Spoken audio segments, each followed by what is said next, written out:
मृदु पानीय बदल में पियंतु काढ़ा। ग्रीष्म ऋतु में शरीर को मिलिब अधिक फायदा। एक साधारण रे भूल धारणा अछि जे काढ़ा केवल शीत दिने पीवा उचित। किछि लोक विश्वास करती जे यह केवल संक्रमण समय उपयुक्त।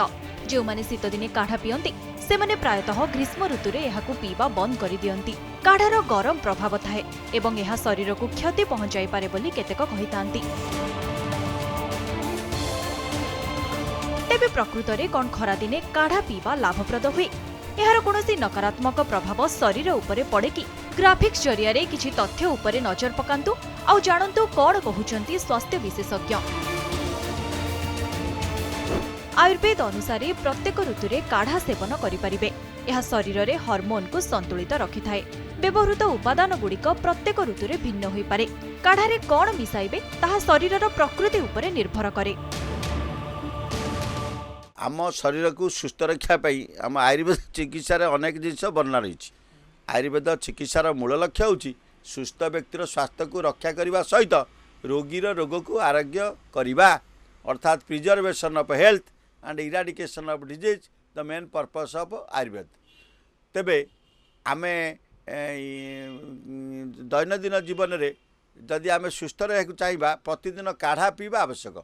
काढ़ा तो विभिन्न रोग अनुसार भी कराई थाए। विभिन्न तार मेथड सब अच्छी। आम आयुर्वेद चिकित्सा रे गोटे जेनराल काढ़ा रही। जेनराल काढ़ा कौन? जेनराल काढ़ा भितर आमर से हूँ डालचीनी, गोलमरीच, शुंठी, तुलसी, अदा, लेंबू एवं महू पड़ पार। आपको जदि प्रतिदिन दिन को थरे आम पीवा ताल निश्चित भाव में आम कौन करवा ना आमर उदर रोग भल हम, आप झाड़ा परिष्कार हम, भोक हम, हजम हम, ठंडा करदेवनी एवं बॉडीर इम्यूनिटी पावर बढ़िबो। किंतु जड़े जड़े लोक भूलवशत ताकू से जो चा पत्ती बा कॉफी कर पियंती सेटा ठीक नुहे। तेणु मु अनुरोध करी जे जो मैंने काढ़ा जेनराल काढ़ा पीवा चाहूँगी चा कॉफी से पकेबे ना।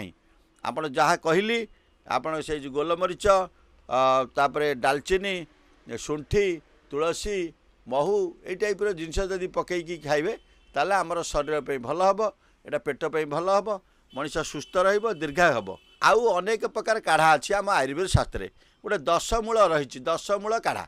10 मूल कौन ना बेल, गंभारी, पाटला, सोनाक, अग्निमंथ, बृहदय एवं गोखुरा एथिरु जो काढ़ाटा करा जाए याकू जदि सेवन कर जो मान जंत्रणा होची, पेन होची, बॉडी पेन होची, जॉइंट पेन होची सेतरे मध्य साहाय्य करिवो। ग्रीष्म ऋतु में शरीर में पीत दोष वृद्धि पाए। तेणु गरम सामग्री रे तैयारी काढ़ा क्षतिकारक होई पारे। यह पेट समस्या एवं मुहरे घा सृष्टि करि पारे। जदिओ ग्रीष्म ऋतु में काढ़ा पी हेबो किंतु एथिरे गरम औषध व्यवहार करिबारु निवृत्त रहिबा उचित। ग्रीष्म ऋतु में एपरि उपादान व्यवहार करिबा उचित जहा खाइबा द्वारा शरीर को ठंडा रखिबो। एथिपई काढ़ारे 3 ରୁ 4ଟି ताजा तुलसी पत्र मिसाई पारिबे। गला जंत्रणारू मुक्ति पाइबा पाई लाइकोरिस व्यवहार करिहेबो। शरीर को ठंडा करिबा एवं पाचन शक्ति उन्नत करिबा पाई पान मधुरी एवं धनिया पाउडर मध्य मिसाई पारिबे।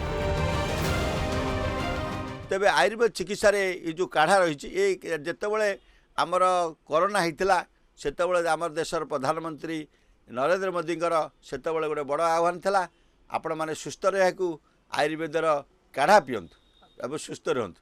जाऊ आम आयुर्वेदर प्रचार प्रसार पाई प्रधानमंत्री उद्यम रही। आयुष डिपार्टमेंट भारत सरकार पक्षर आम काढ़ा उपरे स्वतंत्र गवेषणा कर जदि आपणकर शास्त्रीय विधि अनुसार सेवन करेंगे ताल निश्चित भाव में आपण मैंने सुस्थ रे दीर्घायु हो पारे। आयुर्वेदर मूल लक्ष्य होची सुस्थ व्यक्तिर स्वास्थ्य को रक्षा करने सहित रोगीर रोग को आरोग्य करने अर्थात preservation of health and eradication of disease is the main purpose of Ayurveda.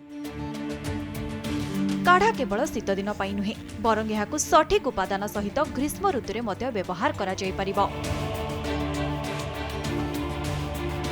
कटकरू camera person अभय मल्लिक सह कालीचरण रंजित का रिपोर्ट, कनक न्यूज।